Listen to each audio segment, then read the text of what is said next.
మిథున్ రెడ్డి గారిని అరెస్ట్ చేయలేదు. మిథున్ రెడ్డి గారు హైకోర్టుకి అలాగే సుప్రీంకోర్టుకి యాంటిసిపేటరీ బెయిల్ కావాలని వెళ్ళినప్పుడు హైకోర్టు సుప్రీంకోర్టు యాంటిసిపేటరీ బెయిల్ ఇవ్వడానికి నిరాకరించారు. కాబట్టి ఏ క్షణంలో అయినా పోలీసులు అరెస్ట్ చేసేటటువంటి అవకాశం ఉంది. ఈరోజు మిథున్ రెడ్డి గారు కోర్టులో రక్షణ లేని సందర్భాన్ని పురస్కరించుకొని నేను విచారణకు హాజరవుతానని ఆయనంతటా ఆయనే వాలంటరీగా ఇవాళ సిట్ ఆఫీస్కి రావడం జరిగింది.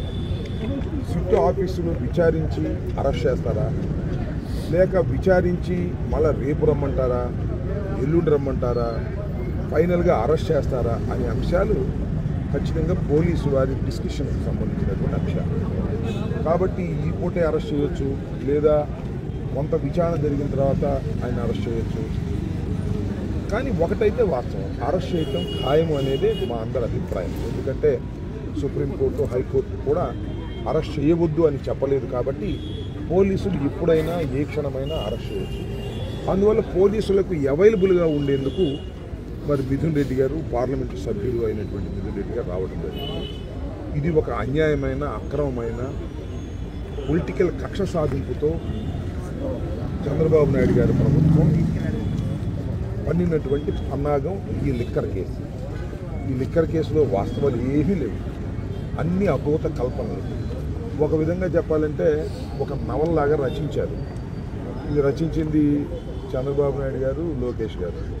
ఏదో ఒక విధంగా వైఎస్ఆర్ కాంగ్రెస్ పార్టీకి సంబంధించినటువంటి నాయకుల్ని, అందులోనూ జగన్మోహన్ రెడ్డి గారికి అత్యంత సన్నిహితంగా ఉండే నాయకుల్ని అరెస్ట్ చేసి నిర్బంధించి పార్టీని అణిచివేయాలనో లేకపోతే పార్టీ నాయకుల్ని భయపెట్టాలనో వారి కుట్ర.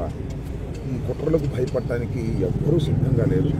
ఈ కుట్రలను ఎదుర్కోవడానికి మేమందరం సిద్ధంగా ఉన్నాం.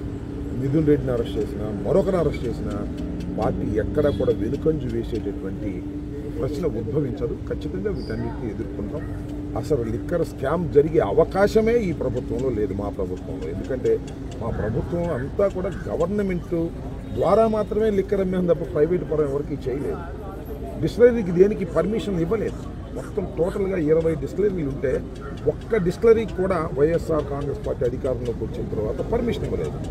మొత్తం 14 పర్మిషన్ ఇచ్చింది నారా చంద్రబాబు నాయుడు గారు. నారా చంద్రబాబు నాయుడు గారు లిక్కర్ స్కామ్లో ఆయన ఇరుక్కున్నాడు. దానికి ప్రతిఫలంగా మమ్మల్ని కక్ష సాధింపుతో మేము కూడా ఒక కేసు పెట్టాలనేటువంటి ఉద్దేశంతో పెట్టినటువంటి ఒక ఫాల్స్ కేసు. ఈ ఫాల్స్ కేసు మమ్మల్ని ఏం చేయలేదు. న్యాయస్థానాల్లో దాన్ని ఎదుర్కొంటాం. ఖచ్చితంగా ఇవాళ ఎంతో దురదృష్టకరమైనటువంటి అంశం ఏంటంటే మా మిథున్ రెడ్డి గారి మీద, లేకపోతే మా ధనంజయ రెడ్డి గారి మీద, వీళ్ళందరి మీద సాక్ష్యం కావాలని కొంతమందిని పట్టుకొచ్చి వారిని నిర్బంధించి వారిని భయపెట్టి వారిని కొట్టి సాక్ష్యాలు చెప్పించారు. ఇవన్నీ ఇప్పుడు బయటికి రావు. వీళ్ళ ప్రభుత్వం పోయిన తర్వాత వాళ్ళే వచ్చి చెప్తారు, అయ్యా మమ్మల్ని పలానా ఆయన కొట్టారు, పలానా ఆయన కొట్టారని. సిట్టు అధికారులు కొందరు దుర్మార్గంగా వ్యవహరిస్తున్నారు.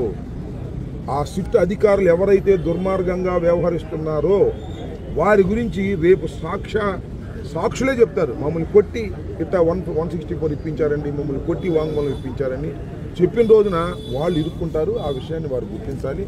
It is totally falls case. Is the political vengeance.